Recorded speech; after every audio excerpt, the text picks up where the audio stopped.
Buenas noches a todos y todas y bienvenidos a esta sesión de UCDM Universal.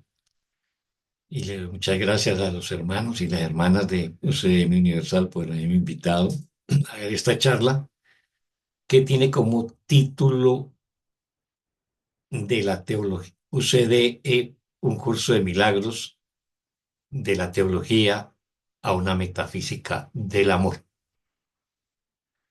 Así que vamos al inicio a esta charla.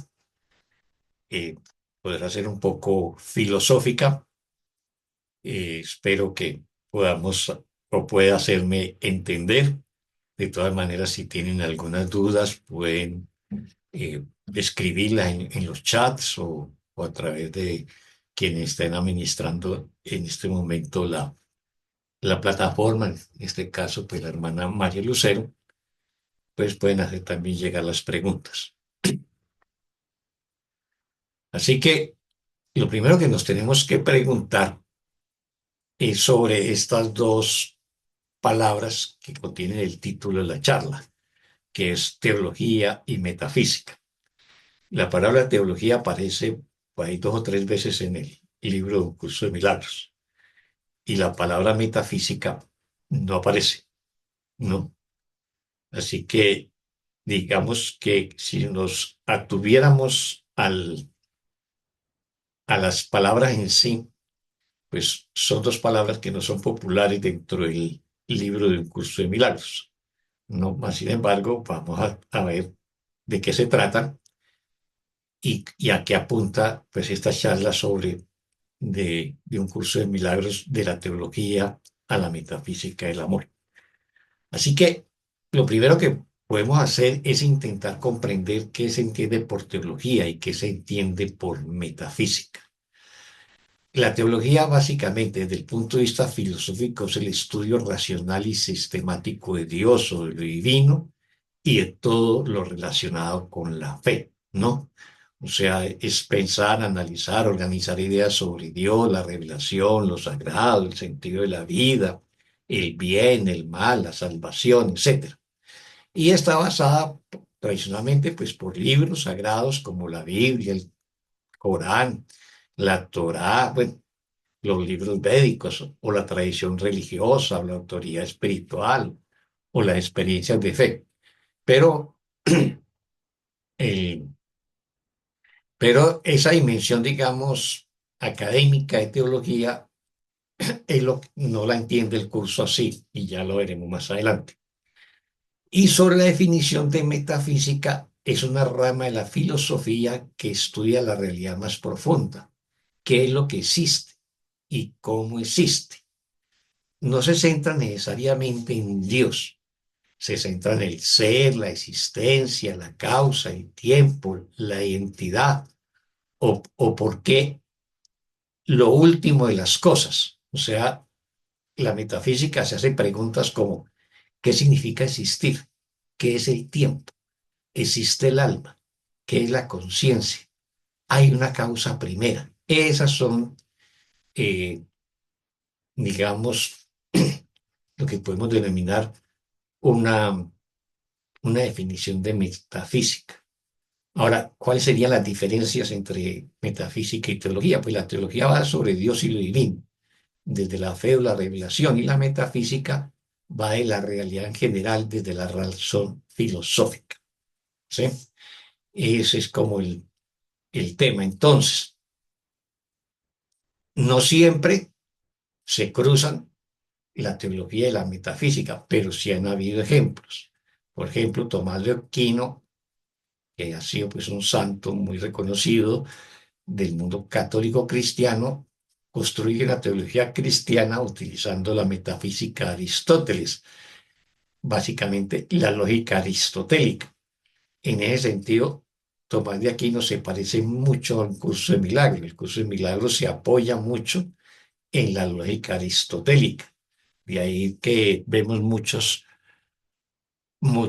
silogismos en el curso de milagros, que eso es digamos, una forma de la metafísica aristotélica, de la lógica aristotélica, o muchas fórmulas, digamos, lógicas que se plantean en el curso de milagros, empezando por ese el prefacio de cómo inicia el curso del milagro. Nada real existe, nada irreal, ¿no?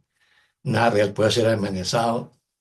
En esto consiste la paz de Dios. Eso es un silogismo. Tiene una premisa mayor, ¿no? Tiene una premisa menor y una conclusión. Y el curso de milagro está lleno de eso. En ese sentido, el curso se apoya mucho en la lógica y en la metafísica aristotélica. Este ejercicio lo hizo hace unos 800 años atrás también Tomás de Aquino. Pero pues también eh, la metafísica siempre se va a preguntar sobre las causas primeras y por eso también pues, se puede volver un tema teológico, ¿no? Eso es básicamente. Ahora, entonces, veamos a ver qué entiende el curso por teología o vamos a intentar entender qué dice el curso por teología o cómo la entiende, porque nos vamos a dar cuenta que no es necesariamente la definición que les compartí. Así que vamos al prefacio, el prefacio de un curso de milagros. Entonces nos dice el programa de estudios que el curso propone se planeó meticulosamente y se explica paso a paso, tanto en el orden práctico como en el teórico. Aquí cuando nos habla del orden práctico, pues básicamente son los ejercicios del curso de milagros y el teórico, pues el libro del texto. El curso pone más énfasis en la aplicación práctica que en la teoría, o sea, para el curso es más importante que practiquemos las lecciones. No quiere decir que no estudiemos la teoría, que nos pide que la estudiemos para que comprendamos los ejercicios y la práctica, pero el énfasis tiene que estar en la práctica. Luego nos dice, el curso pone más énfasis en la aplicación práctica que en la teoría y más en la experiencia que en la teología. Entonces aquí ya introduce el tema de la teología y introduce el tema de la experiencia. La experiencia para el curso, lo que es la experiencia de Dios, de la verdad, del amor, es difícilmente descriptible, ¿no? Y por eso tenemos que practicar los ejercicios, practicar las meditaciones que el curso nos plantea o la autoobservación de nuestra mente para examinarla y perdonar lo que haya que perdonar. Eso es la experiencia. Pero nos dice que presta más énfasis en la experiencia que en la teología, mas sin embargo no nos define qué es la teología. Y luego nos dice, señala específicamente que, y abre comillas, una teología universal es imposible, mientras que una experiencia universal no solamente es posible, sino necesaria. Cierra comillas porque este es un texto que se extrae del manual del maestro en la sesión de clarificación de términos. Entonces nos está diciendo, una teología universal es imposible, mientras que una experiencia universal no solo es posible, sino necesaria. Aquí entonces el curso no está entendiendo teología en su definición más teológica, sino más religiosa. O sea, existe una teología católica, existe una teología protestante, existe una teología ortodoxa, existe una teología eh, del judaísmo, existe una teología del islam o existe una teología del hinduismo, etcétera. Entonces, construir o tener una teología universal es imposible, porque ese tipo de teología ligada a religiones específicas tiene un lenguaje, unos rituales, unos nombres de Dios, unos santos que son propios de cada cultura y entonces unificarlas en una sola es imposible. Pero a la vez nos dice, mientras que una experiencia universal no solo es posible, sino necesaria. Una experiencia universal sería la experiencia de Dios, de lo divino, de la conexión con lo divino. Y eso sí que es universal.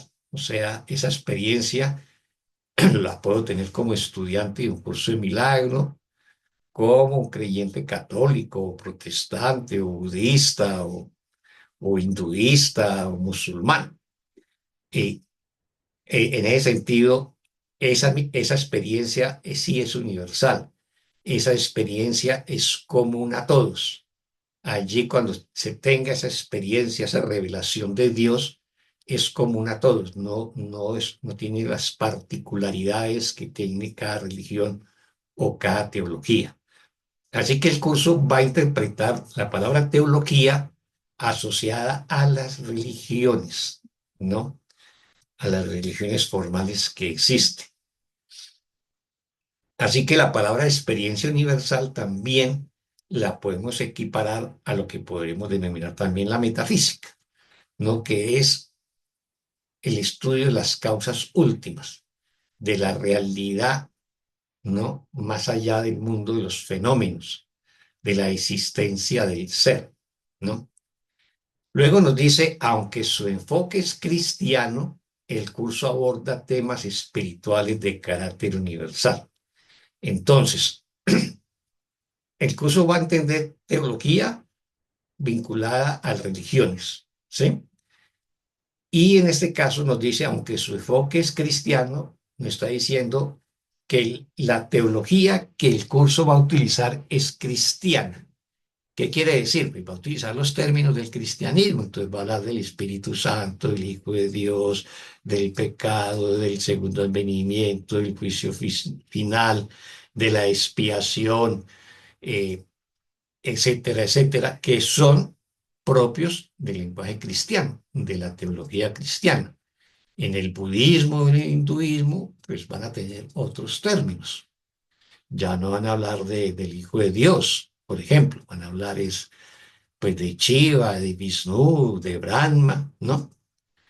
Y van a hablar de otros temas que son propios de esa tradición, por ejemplo, la reencarnación, o otros temas similares.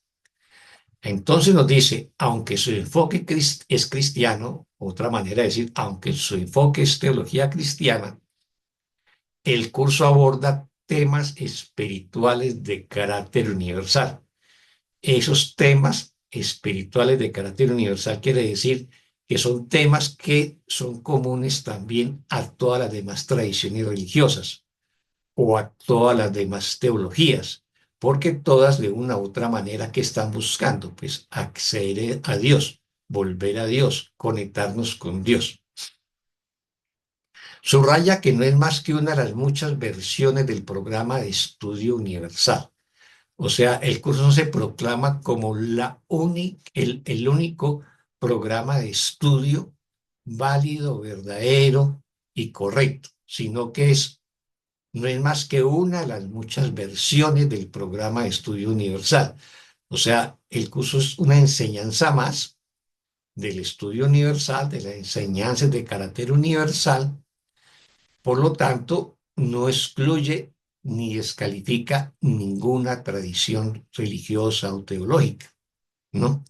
Ninguna, sino que también las incluye y que difiere a las demás solo en su forma. Obviamente que la forma como se practica la enseñanza en el cristianismo es diferente al budismo, al hinduismo, al islam o al judaísmo.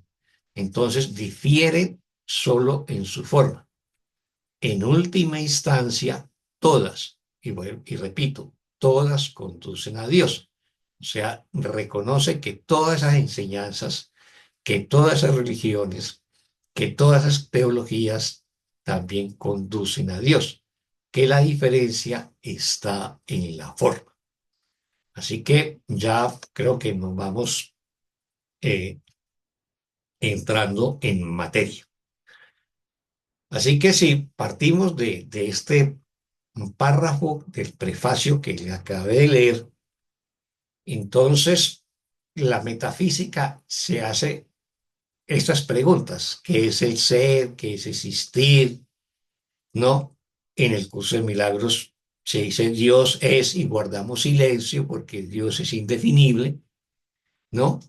El libro de ejercicios la lección número 1 y la 2 y las que siguen no empiezan con temas teológicos, religiosos. Plantean es un tema metafísico, la cuestión del significado, del propósito. Recordemos la lección 1. Nada de lo que veo significa nada.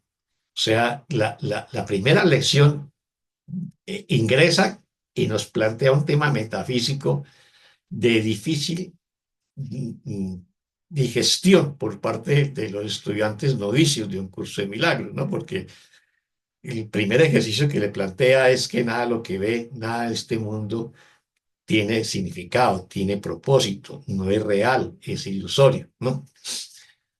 Eso sería, digamos, una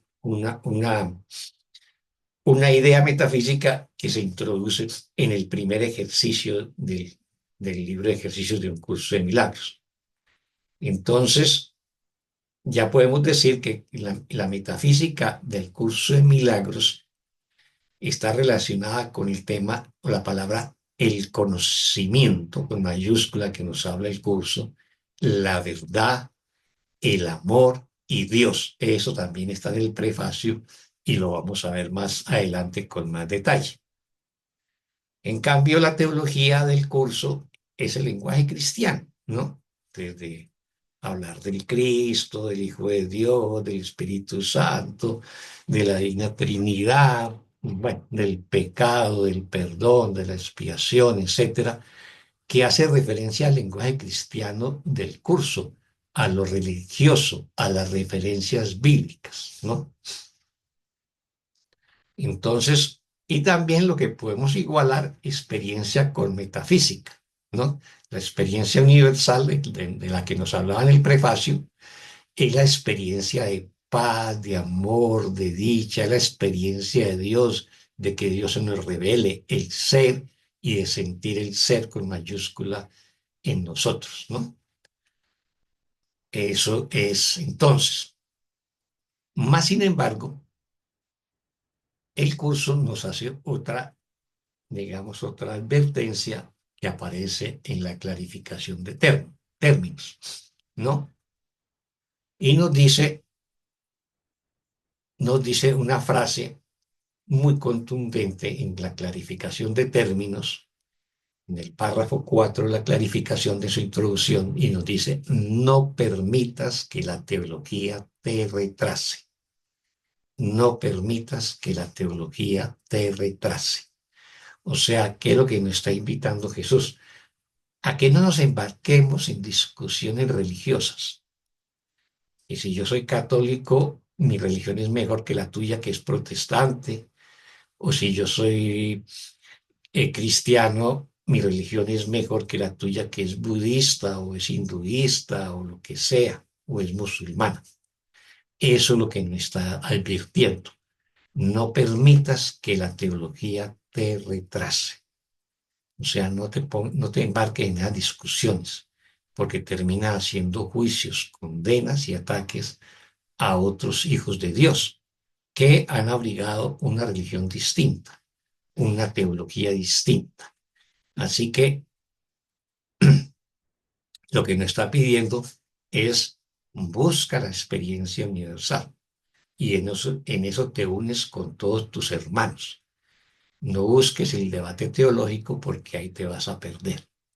Vas a sacar a tu ego espiritual por delante. Ahora, ahora, todo, para mí, el curso de milagros es un tratado de filosofía y psicología espiritual que permite sanar mi mente, unificarla y conducirla al reencuentro con Dios o al despertar en Dios.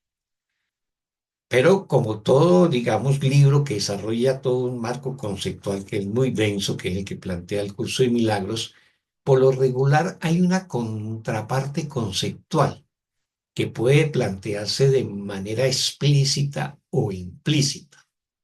El curso de milagros no lo plantea de manera explícita, pero de manera implícita sí que está. ¿Y cuál era esa contraparte conceptual con la cual el curso de milagros dialoga, reflexiona y debate? Pues es la Biblia, ¿no? De ahí todos los términos y el lenguaje cristiano del curso, porque está, digamos, analizando la Biblia a la luz de la metafísica del curso, de la metafísica del amor, del que Dios es uno, que Dios no tiene opuestos, que Dios es solo amor, que es solo paz y dicha, ¿no? Que no es un Dios dual que ama y castiga, no es un Dios dual que habla de paz, pero a la vez habla de la venganza o la ira de Dios.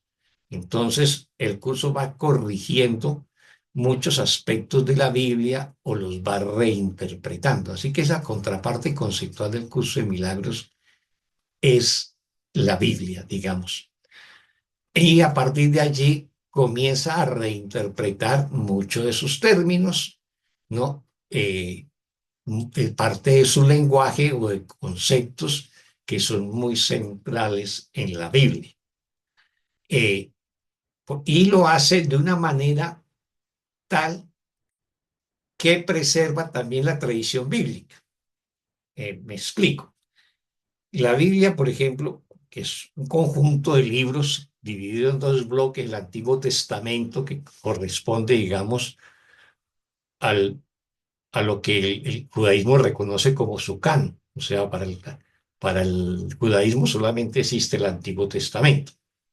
Para el cristianismo existe el Antiguo Testamento y el Nuevo Testamento. El Antiguo Testamento habla del pueblo judío, de su historia, de su relación con Dios, pero también de sus guerras, de sus carencias, de sus reyes, de sus profetas, bueno, etcétera.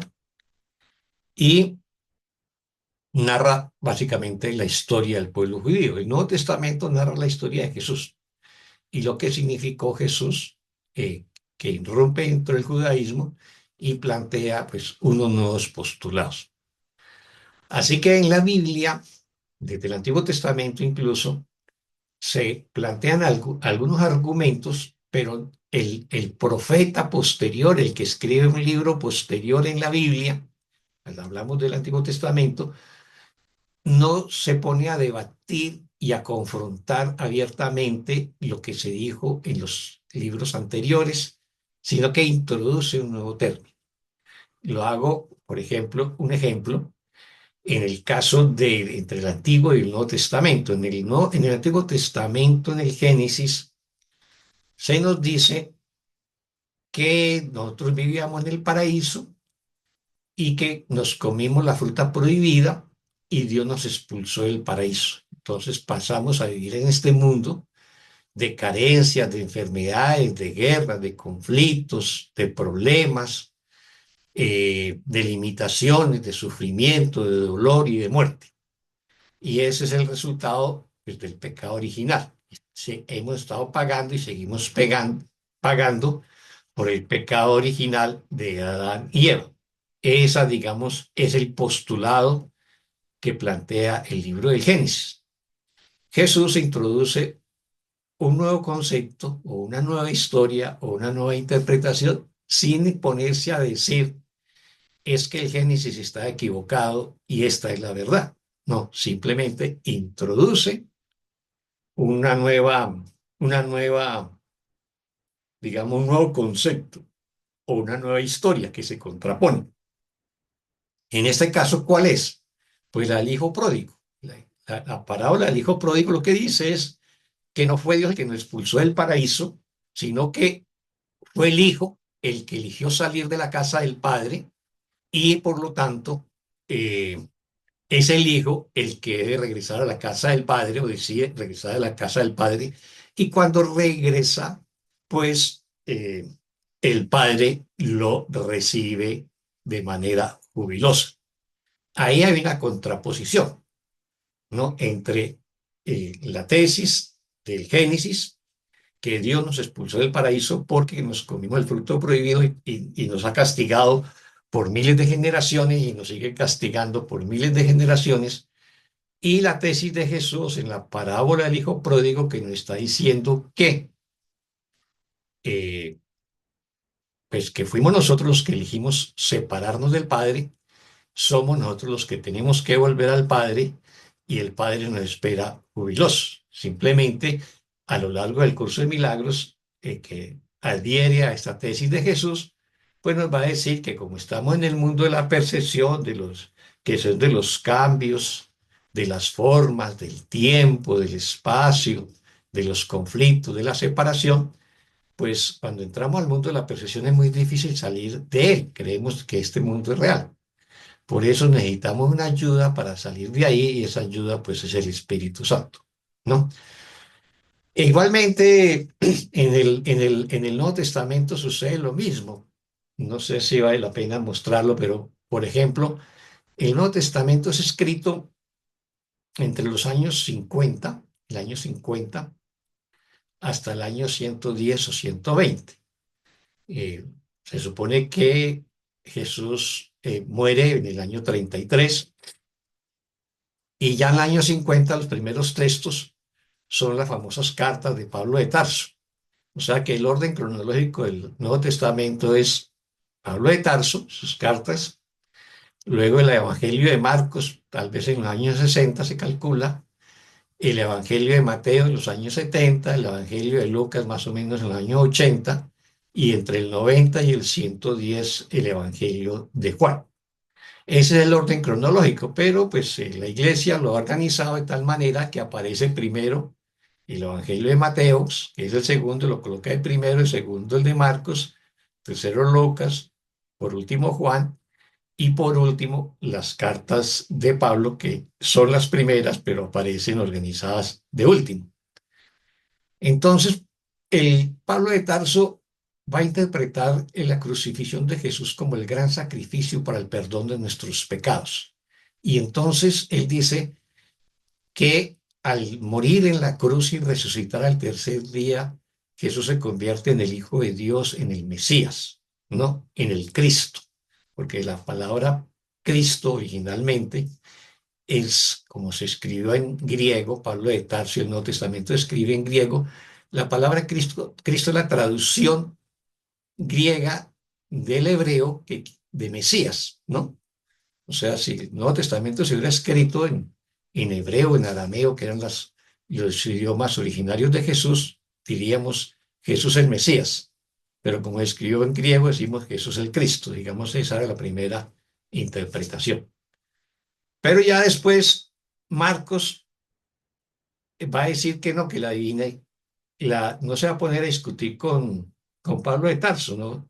Y no va a decir que la divinidad de Jesús está dada por su sacrificio y su muerte en la cruz y la resurrección, sino que se adelanta un poquito más en el tiempo.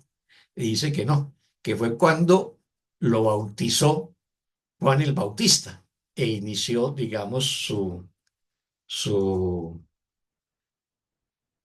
predicación ya pública. Entonces, para Marcos es el momento en que Juan el Bautista lo, lo, lo bautiza en el río Jordán y el Espíritu Santo desciende y lo reconoce, pues Dios lo reconoce como su hijo. Entonces ya la divinidad de Jesús y su condición de hijo de Dios no está en la muerte en la cruz, sino muchos años antes con el bautismo de Jesús en el río Jordán. Pero él no se pone a discutir con Pablo de Tarso, simplemente suelta una tesis, ¿no?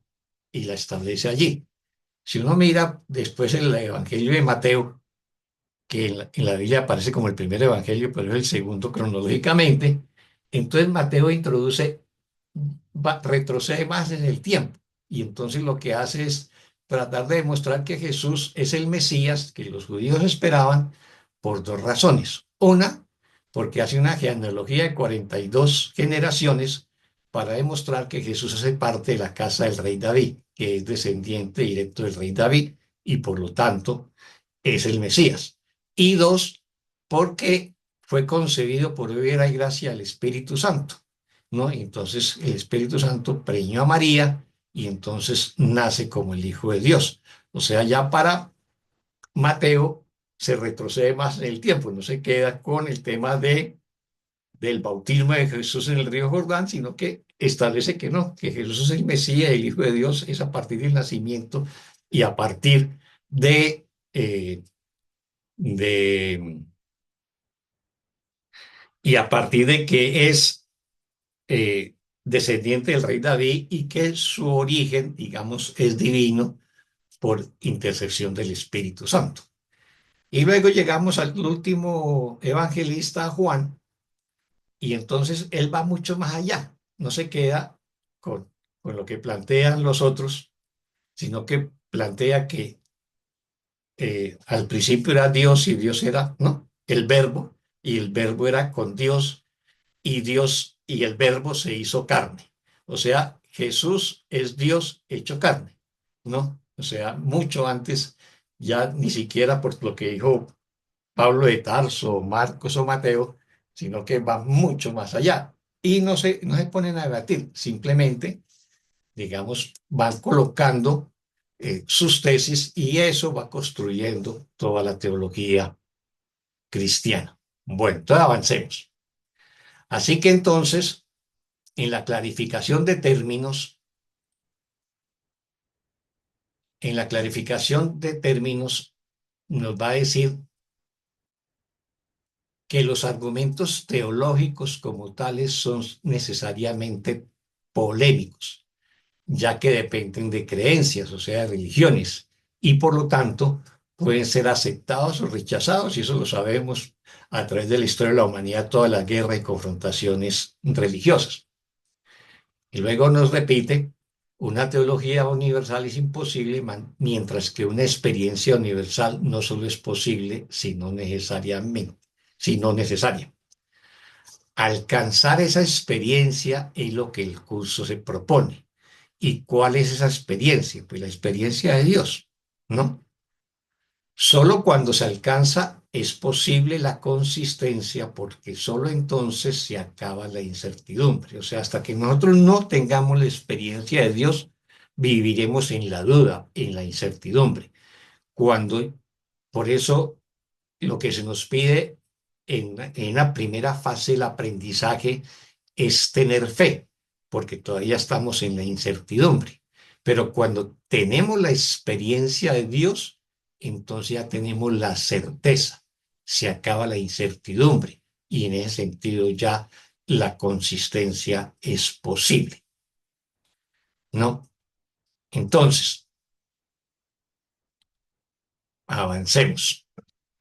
Así que para el curso de milagro, entonces, la metafísica, o lo que podríamos denominar la metafísica, o lo que otros hermanos, hermanas hablan de la enseñanza no dual, que es lo que nos hace semejantes a otras enseñanzas parecidas al curso de milagros, como el Advaita o ciertas expresiones del budismo, que hablamos de la enseñanza no dualista, no dual, o sea, unificada, solamente Dios es uno, ¿no? Y la experiencia de Dios es el propósito y Dios no tiene opuestos.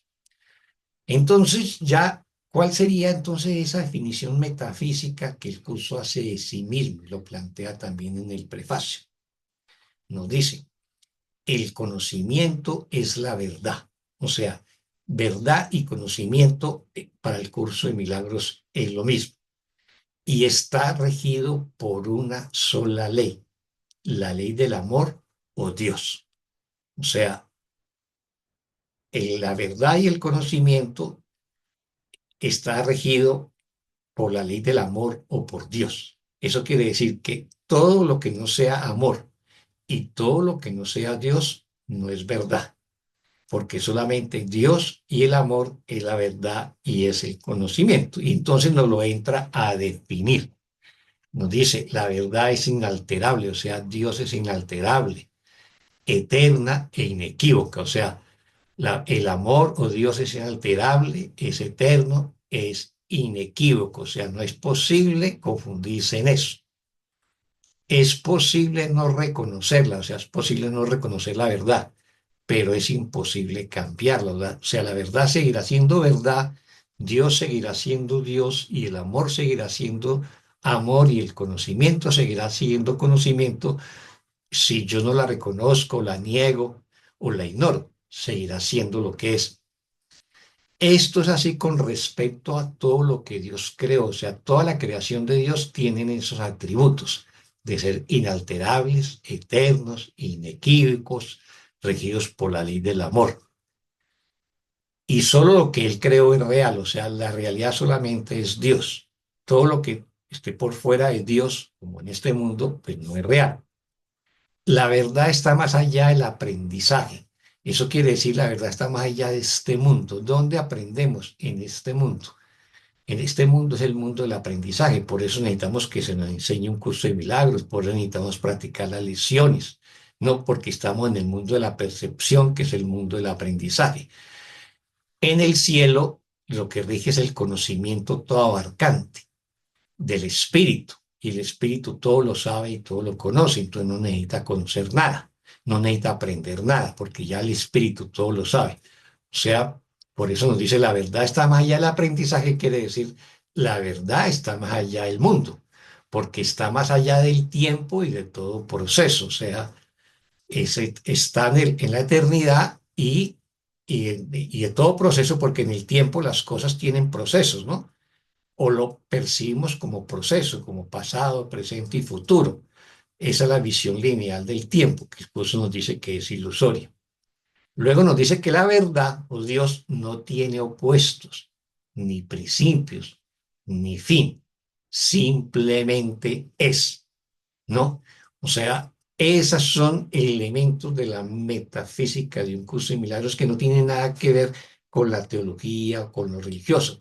Simplemente son verdades que son inmutables. Por eso dice, no tiene que ver con opuestos, ni Dios, ni la verdad, ni el conocimiento, ni el amor. No tiene principios, ni tiene fin. Simplemente es. Y eso es lo que nos permite, digamos, avanzar en eso. Entonces, ¿qué es lo que hace un curso de milagros? Coge toda esa teología cristiana, bíblica, ¿no? Y no la, que es basada básicamente en el miedo, el castigo, el sacrificio y la expiación, a una comprensión desde el amor, donde se reinterpreta toda esa teología desde el amor y la verdad y se pasa a una teología del pecado a una reinterpretación del error. Por eso cambia el concepto de expiación bíblica, que es el sacrificio, ¿no? A la expiación como mayúscula, como la corrección del error. Y nos lleva de una creencia en el sacrificio, en el dolor y el sufrimiento, a una práctica del perdón que nos conduce a la paz. Ese es el tema. Entonces luego nos va a hacer una definición, nos va a hacer una definición también de Dios desde el punto de vista metafísico. Y dice, la unicidad es simplemente la idea de que Dios es. O sea, la unicidad que es la totalidad de la creación es simplemente la idea de que Dios es. Y en su ser, con mayúscula, él abarca todas las cosas. El ser de Dios abarca todas las cosas. Recordemos de que eh, la metafísica se pregunta acerca del ser, ¿no? Ninguna mente contiene nada que no sea Él. Decimos Dios es, entre comillas, y luego guardamos silencio. Ojo con eso. Dios es y luego guardamos silencio y nos lo va a explicar. Pues en ese conocimiento las palabras carecen de sentido, o sea, es muy difícil describir a Dios con las palabras, con la percepción que tenemos en este mundo. No hay labios que las puedan pronunciar y ninguna parte de la mente lo suficientemente diferente del resto como para poder sentir que ahora es consciente de algo que no sea ella misma. Se ha unido a su fuente, con mayúscula, y al igual que esta, o sea, que la fuente o que Dios, simplemente es. O sea, en este párrafo, que está en la lección 169, nos va a decir que a Dios no lo podemos definir, ¿no? Que podemos intentar hacer definiciones de Dios, y de hecho el curso lo hace, pero en su realidad última nos es muy difícil hacerlo. Por eso también en el capítulo 1 sobre la revelación nos dice que la revelación de Dios, podemos tener esa experiencia de la revelación, pero traerla a este mundo y explicarla es casi imposible con palabras. Ahora, ¿qué definiciones hace de Dios el curso? Hace muchas, pero recordemos que finalmente desde el punto de vista de su realidad última metafísica es indefinible. Mas, sin embargo, el curso nos ofrece varias, ¿no? Por ejemplo, Dios es un hecho, Dios es real, es todo de todo en un sentido muy literal, Dios es inalterable, Dios es libertad, Dios es puro pensamiento, Dios es la única causa, Dios es amor, Dios es la verdad, Dios es crear, Dios es misericordioso, Dios es perfecto, Dios es únicamente luz, Dios es vida, Dios es inmutable, etcétera. Todas estas son aproximaciones a una definición metafísica de Dios, pero recordemos que ya la lección 169 nos dice que Dios es y luego guardamos silencio porque realmente no lo podemos definir. Esa es la realidad metafísica de Dios.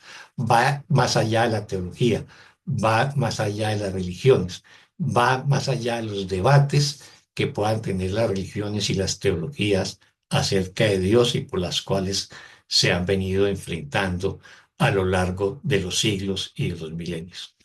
Bueno, yo quiero dejar ahí para dar paso si hay alguna pregunta, inquietud eh, o que tengan y que se requiera pues de pronto mm, pues responder o contestar.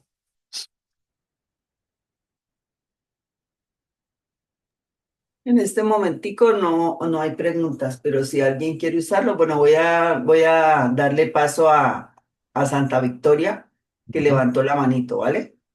Muy bien.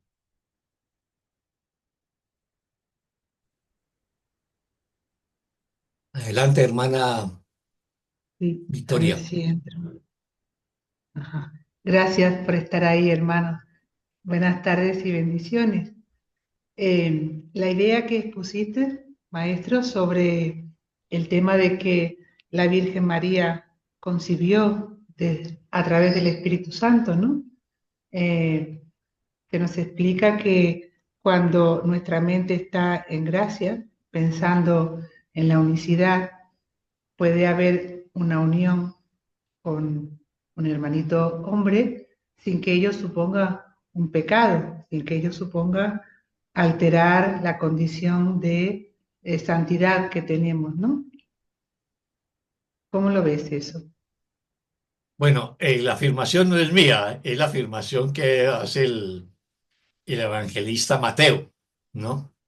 O sea, él inicia su evangelio, Mateo, eh, con el origen divino de Jesús y lo plantea en dos dimensiones. Uno, como eh, parte de la casa del rey David, y entonces hace un ejercicio genealógico de 42 generaciones, que son como 840 años más o menos. Si Sí, miramos que cada generación tenga 20 años, por lo menos 42 generaciones serían más de 800 años. Entonces él retrocede en el tiempo diciendo que Julano era hijo de Julano y el otro era de y va retrocediendo en el tiempo y, sí, y entonces dice, él es el Mesías porque es un descendiente directo del rey David, ¿no? En el judaísmo, ellos pierden la genealogía del rey David como en el año 250 o 300 antes de Jesús, pero bueno, Mateo logra reconstruirla y dice que Jesús es parte de la casa del rey David, por lo tanto es el Mesías. Y luego plantea que también es el Mesías por la relación del Espíritu Santo con María, ¿no? Que es lo que dice, pues, que se le aparece el arcángel Gabriel y le dice que ella es bendita y que va a tener un hijo y que su hijo pues tendrá una misión que se llamará Jesús, que lo coloca ahí el nombre, y ella le dice, ¿y cómo lo voy a hacer si yo todavía ni siquiera estoy desposada? Y entonces le dice, no, el Espíritu Santo descenderá sobre ti como una sombra y quedarás preñada de él, ¿no? Eso es básicamente lo que dice, pero esa no es una afirmación mía, es la afirmación del evangelista Mateo, ¿no? Y ahí está quien recurra al Nuevo Testamento va a encontrar esa historia. O sea, más o menos si se miran los cuatro evangelios, cómo inicia cada uno de los cuatro evangelios, inicia casi siempre tratando de mostrar pues la condición de Jesús como hijo de Dios o la divinidad de Jesús, ¿no? Entonces, cada uno plantea una tesis desde Pablo de Tarso, luego Marcos, luego Mateo y luego Juan. Lucas lo que hace es repetir lo de, lo de Marcos, ¿no? O sea, Ujú. mm, eh, el bautismo de Jesús por Juan el Bautista, entonces lo que hace es introducir quién es Juan el Bautista. Y entonces nos dice quién es Juan el Bautista para después justificar su rol como quien bautiza a Jesús. Pero eso está es en el Nuevo Testamento y en la teología cristiana. ¿Ve?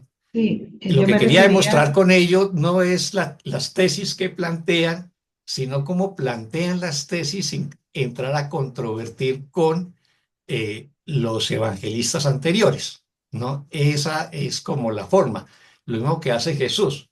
Jesús no se pone a debatir y a discutir si lo que se dice en el Génesis del pecado original y la expulsión del paraíso es cierto o no.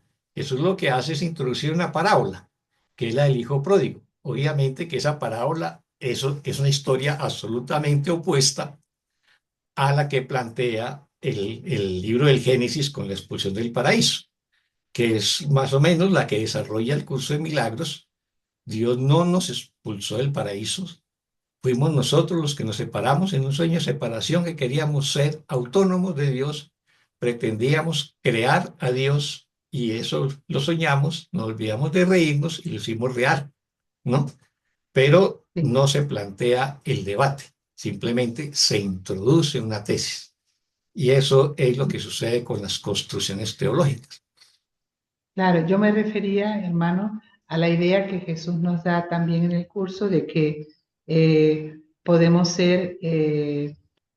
hacer ilusoriamente magia o podemos obrar milagros, en tanto que estemos listos para obrar milagros o no, si hemos de cumplir o tener una necesidad, o sí, cumplir con una necesidad de cualquiera de nuestros hermanos o con nosotros mismos es pedir guía, ¿verdad? Y entonces el Espíritu Santo, según nuestro grado de preparación, pues nos irá como obrar. Entonces, en este caso, pues María, la Virgen, como todos nosotros, pues lo único, bueno, lo que consideramos que hizo según el curso de milagros es ofrecerse al Espíritu Santo para que si tenía que quedar encinta, pues quedara encinta, ¿no? Como una, como un, o sea, desde la inocencia de que estaba obrando según el Espíritu Santo le había indicado, ¿verdad? Eso es posible, o sea, desde la fe que aborde cada cual, eh, pues se puede volver un instrumento del Espíritu Santo, un instrumento del Padre, o como nos dice Francisco de Asís en su oración por la paz, Señor, hazme un instrumento de tu paz.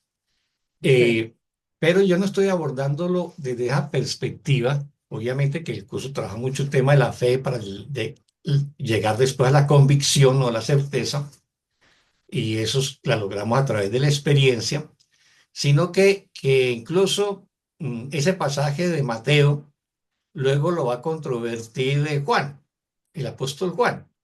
Y lo que va a decir, no, ni siquiera el Espíritu Santo descendió sobre María y la preñó y toda la cosa, ¿no? Fue Dios el que se hizo carne. O sea, ¿qué es lo que dice Juan cuando empieza su Evangelio de Juan? Al principio era el verbo era con Dios, ¿no? Y el verbo se hizo carne. Incluso el curso hace referencia a ese pasaje y eso dice que es confundir dos órdenes de realidad, ¿no? De que el verbo Sí. se pueda convertir en carne o que el espíritu se pueda convertir en carne o que Dios se pueda convertir en carne. Y obvio, de la perspectiva del curso, eso no es posible, ¿no? Eso no es posible porque pues este es un mundo ilusorio y Dios solamente crea lo que es verdad. Entonces Dios crea la verdad o crea en el cielo. En este mundo lo que fabricamos son ilusiones. Pero cada evangelista o cada teólogo en el mundo cristiano va introduciendo una serie de tesis. ¿Ve? Lo que quiero llamar la atención es esas tesis conservan toda la tradición judío-cristiana de que en los textos no se controvierte abiertamente con el autor anterior. sino que simplemente se introduce una nueva tesis, ¿no? Y eso fue también lo que hizo Jesús respecto al tema del pecado original o la expulsión del paraíso y el habernos comido la fruta prohibida, ¿no? Y es lo mismo que hace todo el curso de milagros, o sea, el curso de milagros va reinterpretando conceptos bíblicos para que se alineen con la metafísica del curso, que Dios es uno, que Dios es amor y que Dios es la verdad. Entonces, por ejemplo, la palabra expiación, recordemos que en el judaísmo, Dios nos expulsa del paraíso. Entonces, ¿cuál es la apuesta digamos, de la tradición judía? ¿Cómo volvemos a Dios? ¿No? ¿Cómo regresamos al paraíso? Y entonces ellos consideran que lo hacemos a través de la expiación, o sea, la ofrenda de los sacrificios. Entonces tenemos el pasaje de Abraham intentando sacrificar a su hijo Isaac, que es propio de los pueblos antiguos que hacían sacrificios humanos, hasta que le dice el ángel, no, no, ya no sacrifique al niño, más bien sacrifica un cordero. Y a partir de Abraham entonces se prohíben los sacrificios humanos y se establecen los sacrificios de los animales, ¿no? Y entonces se ofrece sacrificios de animales. ¿Cuál es la reflexión teológica detrás de ello?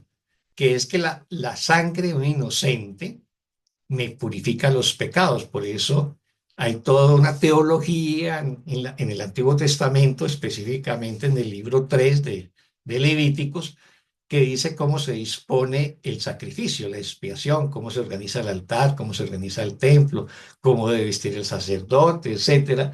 Y luego, pues, degolla al animal y unta con la sangre del animal al penitente para que se purifique de sus pecados. Entonces, la manera en que el judaísmo plantea su retorno a Dios es a través del sacrificio, de la expiación. Y el curso nos va a decir que no es necesario sacrificar ni hacer sufrir a nadie, sino que lo hacemos a través del perdón, pero no se pone a decir que eso de sacrificar seres humanos, sacrificar animales o sacrificar a un hermano o una hermana, que es lo que hacemos cada vez que lo juzgamos y lo condenamos, eso está mal, ¿no? Simplemente dice que la expiación debe ser reinterpretada como la corrección del error, ya no es la práctica del sacrificio. Y a eso el curso de milagros mantiene esa tradición bíblica de introducir términos o de reinterpretarlos sin ponerse a debatir, ¿no? Con los textos anteriores, a decir, usted no tiene la razón, yo tengo la razón. No, simplemente introduce un nuevo concepto, una reinterpretación para poderla direccionar en función de que lleguemos a la verdad, a Dios y a un amor que no tiene opuestos, o sea, un amor que no condena, no juzga, ni castiga, ni exige sacrificios, solamente ofrece amor y nada más que amor. Y en eso consiste la metafísica del curso. Entonces va estableciendo los parámetros de la metafísica del amor, que Dios es un hecho, que Dios es la verdad, que Dios es el amor, que Dios es inalterable, que Dios es la paz, que Dios es la dicha, que Dios es la plenitud, etcétera, etcétera, para irnos llevando de toda esa teología del sacrificio, del dolor y del sufrimiento a una praxis de perdón y amor. Eso es todo lo que hace un curso de milagros en su ejercicio, ¿no? De todas maneras, muchas gracias, hermana Victoria, por su pregunta. No sé si habrá un hermano o una hermana más también que tengan alguna inquietud.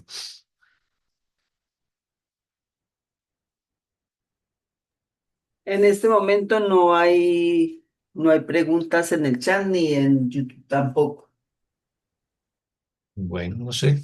Si no hay más, pues parece que me dio No calor. sé, no sé si Santa Victoria tendrá algo más que Ah, se decir. está como levantando Ya la le mano. abro Adelante, hermana. Hola. Espera, espera un momento. Que nos abra. Sí, gracias de nuevo. Aquí está la hermanita Estela que quiere hacer una Adelante. pregunta. Adelante, hermanita. Hola, Juan. Primero que nada, pues felicitarte por la exposición. Me pareció profunda, clara, ilustrativa para que necesitamos en el curso. No vengo de una corriente de la teología de la liberación. En mi nivel, don Sergio Méndez Acero, aquel cuando Vaca Moreno, nos hizo ver la justicia, la libertad, la dignidad, era algo que Jesucristo luchó y hasta tendría un comparativo con el nivel como el ser humano. Respecto a lo que dice la compañera y lo que estaban hablando de cómo María fue embarazó por el Espíritu Santo y como mujer feminista y como médica trabajando en la clandestinidad temas muy complejos que nos han llenado de estigma como la interrupción del embarazo. Revisar eso que los filósofos han dicho, Aristóteles, lo que comentaban, lo que aparece en Génesis, cómo esta mujer, María, al, al embarazarse por el Espíritu Santo, básicamente eh, es un ideal para las mujeres inalcanzable, de pureza, de obediencia y de facilidad. Y no estoy diciendo que tú lo digas, nada más quiero como ponerlo sobre la mesa. En comparación con lo que ahora no estoy en el curso de milagros, porque me ha liberado de muchas cargas y de mucho dolor, porque es un camino directo, fácil de decir, eso no existe. Y me ayuda no solamente a mí, sino a miles de mujeres con las que he tenido que trabajar. Entonces, nada más eso lo quería como comentar. Muchas gracias, hermana. No logré entenderle todo lo que ella planteó, pero más o menos voy así, sí logré comprenderla, ¿no? A ver, el tema de María, su embarazo y todo, obviamente que hace parte de la teología cristiana, ¿no? Eh, y dentro de la teología cristiana eh, y dentro del mundo católico, porque ya después no tanto en el mundo protestante, María es un personaje central, ¿no? Y eso también ha sido parte de, de los debates teológicos dentro del propio cristianismo. Entonces ya muchos siglos después la Iglesia la va a definir como la Madre de Dios, por ejemplo. Eh, Todo lo que la hermana Victoria habló de la fe, si uno se vuelve, si uno se entrega en fe, puede obrar milagros y puede volver un instrumento del Espíritu Santo. Todo eso está ahí, pero eso es parte de la teología cristiana. Si uno pone cuidado, por ejemplo, eso se vuelve es un tema de debate teológico. En el judaísmo no van a reconocer eso. No van a reconocer a Jesús ni como el Hijo de Dios ni como el Mesías, ni mucho menos que Jesús nació como fruto de la intervención del Espíritu Santo, entre otras cosas, porque el nombre Espíritu Santo no existe en la tradición judía.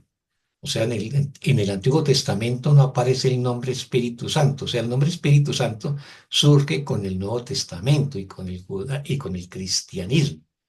En el Antiguo Testamento se habla del Espíritu de Dios, no, pero no el nombre Espíritu Santo propiamente dicho, que surge es con el Nuevo Testamento.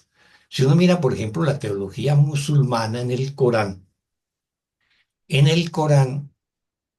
eh, el profeta Mahoma reconoce a Jesús como Mesías, como un profeta y como Mesías, pero no lo reconoce como hijo de Dios. Ese es un tema teológico entre el mundo musulmán y el mundo cristiano. Dice que Dios no necesita hacer digamos, todo ese proceso de embarazar a una mujer, esperar 9 meses y toda la cosa, sino que si quiere tener un hijo y dice, hágase y se hizo, ¿no? entonces no lo reconoce como hijo de Dios. Esos son debates teológicos. ¿Ves? Y como nos dice Jesús en el curso de milagros, no permitas que la teología te retrase. O sea, el curso nos está invitando a que, pues sí, estudiemos y reconozcamos los temas teológicos, pero no nos enfrasquemos en debates teológicos, sino que tengamos claro nuestro propósito. Y el propósito es sanar nuestra mente a través del perdón. Y de esa manera la unificamos y nos acercamos a las puertas del cielo, donde Dios dará el último paso y nos recogerá. O sea, en la medida en que vamos conquistando la plenitud de la paz después del perdón, pues podemos entrar al cielo, ¿no? Una vez que hemos unificado nuestra mente, una vez que hemos deshecho el ego, una vez que hemos reconocido que Dios es la verdad y nos acogemos y nos entregamos a esa verdad, ¿no? Y entonces Dios se nos va a revelar. Y ese es el propósito del curso. Entonces, por eso nos va a decir, no, no permitas que la teología te retrase. Pero el curso va a utilizar la teología porque es el sistema de creencias en el que nosotros estamos embarcados en la teología cristiana y la va a referenciar y va a referenciar la Biblia, pero para llevarnos a un estadio superior, que es ya la dimensión metafísica, que es que el curso va a llamar la experiencia universal. Y que ese es el propósito del curso, que alcancemos esa experiencia universal. Y esa experiencia universal, ya en el capítulo primero, nos lo va a decir que es la revelación de Dios. Eso es de lo que se trata. Así que yo no intentaría entrar en una discusión teológica, simplemente describo pasajes teológicos en el Nuevo Testamento o en el Antiguo Testamento tal como están, tal como se expone, pero sin entrar a debatir si eso es cierto o no es cierto.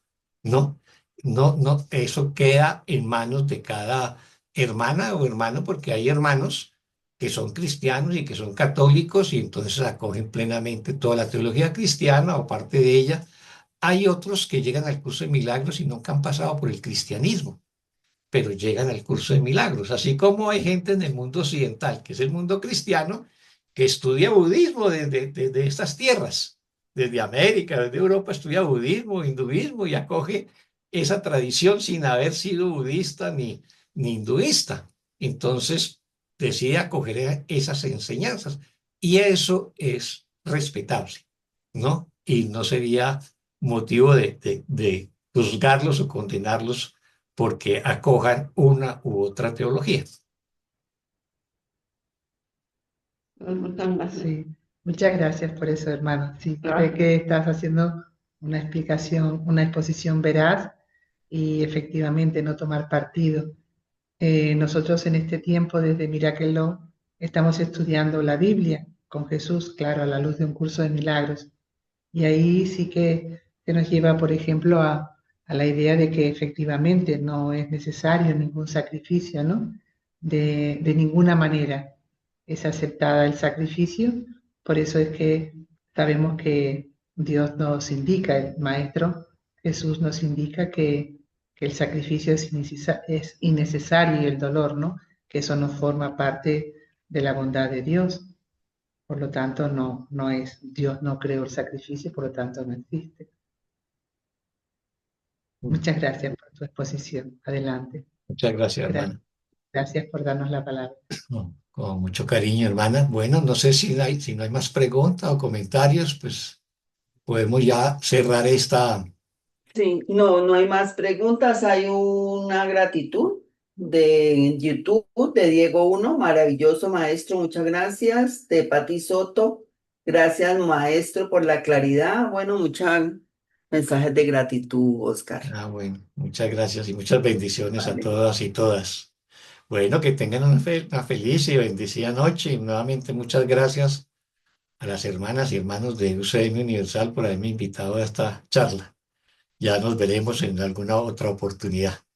Que Dios los bendiga y felices noches.